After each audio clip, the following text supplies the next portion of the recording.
ரயில்வேயின் emergency quota மூலமா உறுதி செய்யப்பட்ட டிக்கெட்டை பெறுவது எப்படி என்று இந்த தொகுப்புல பார்க்கலாம்.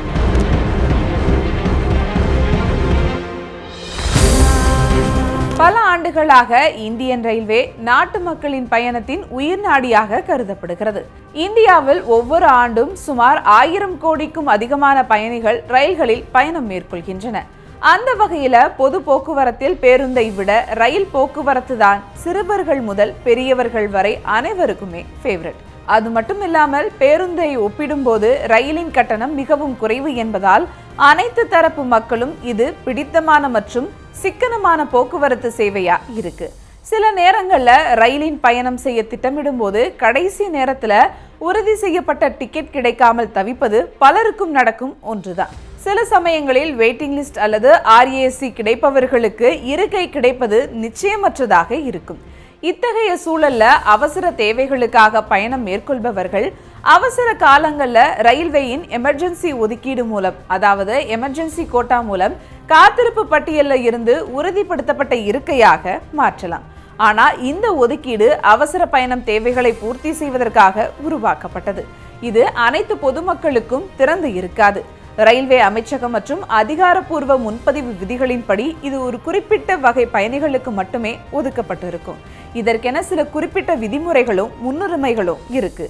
அது என்னன்னா, ரயில்வே அமைச்சகத்தின் தகவலின்படி இந்த அவசர கால ஒதுக்கீடு முதன்மையாக உயர்மட்ட அதிகாரிகளின் பயண தேவைகளுக்காக, அதாவது மத்திய அரசு அமைச்சர்கள், உச்சநீதிமன்றம், உயர்நீதிமன்ற நீதிபதிகள் மற்றும் நாடாளுமன்ற உறுப்பினர்களுக்காக உருவாக்கப்பட்டது.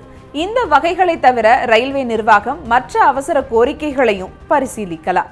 இதற்கு காத்திருப்பு பட்டியல் இருக்கும் சாதாரண பயணிகளும் விண்ணப்பிக்க முடியும். அது என்னன்னா, மரணம் அல்லது குடும்பத்தில் ஏற்படும் துயரம், அவசர அலுவல் பணி, அவசர வேலைவாய்ப்பு நேர்காணல், கடுமையான நோய், தீவிர மருத்துவ சிகிச்சைக்காக பயணம் மேற்கொள்ளுதல் போன்ற காரணங்கள் அடிப்படையில் கோரிக்கைகளின் தன்மை மற்றும் பயணிகளின் நிலையை பொறுத்து உயர்மட்ட அதிகாரிகளின் ஒதுக்கீட்டிற்கு பிறகு மீதமுள்ள படுக்கைகள் ஒதுக்கப்படலாம். அவசர ஒதுக்கீட்டு இருக்கைகள் எப்படி ஒதுக்கப்படுதுன்னு இப்போ நம்ம பார்க்கலாம்.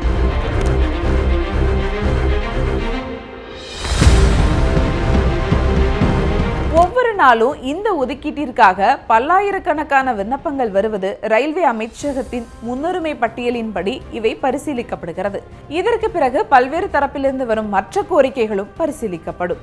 பயணத்தின் அவசரம், பயணிகளின் அதிகாரப்பூர்வ நிலை மற்றும் ஒதுக்கீட்டில் படுக்கைகள் கிடைப்பது ஆகியவற்றை குறித்து இறுதி முடிவு எடுக்கப்படுது. இப்போ எப்படி விண்ணப்பிக்கலாம் என்பதை பார்க்கலாம். இந்த ஒதுக்கீட்டை பெறுவதற்கு பயணிகளின் விவரங்கள், அவசர தேவைக்கான காரணங்கள் அடங்கிய முறையான எழுத்துப்பூர்வமான கடிதம் சமர்ப்பிக்கப்பட வேண்டும். சரிபார்ப்புக்கு பிறகு உண்மையான அவசர தேவைகள் உள்ளவர்களுக்கு மட்டுமே இது அனுமதிக்கப்படுகிறது. மேலும் இடைத்தரகர்கள் அல்லது முறையற்ற வழிகளில் இந்த வசதியை பயன்படுத்துவதை தவிர்க்கும் பொருட்டு இந்தியன் ரயில்வே கடுமையான கட்டுப்பாடுகளை விதிச்சிருக்கு. அதாவது அதிகாரப்பூர்வ ரயில்வே முன்பதிவு விதிமுறைகளின்படி மண்டல தலைமையகங்கள், கோட்டா தலைமையகங்கள் மற்றும் சில முக்கியமான ரயில் நிலையங்களில் இதற்கு என தனி அவசர ஒதுக்கீட்டு செல்கள் செயல்படுகிறது. ரயில் கிளம்புவதற்கு சில மணி நேரங்களுக்கு முன்பாக இந்த செல்கள் மூலமாகவே இறுதிப்பட்டியல் தயார் செய்யப்பட்டு டிக்கெட்டுகள் உறுதி செய்யப்படுது. செய்திகளை உடனுக்குடனும் துல்லியமாகவும் தெரிந்து கொள்ள சப்ஸ்கிரைப் பண்ணுங்க.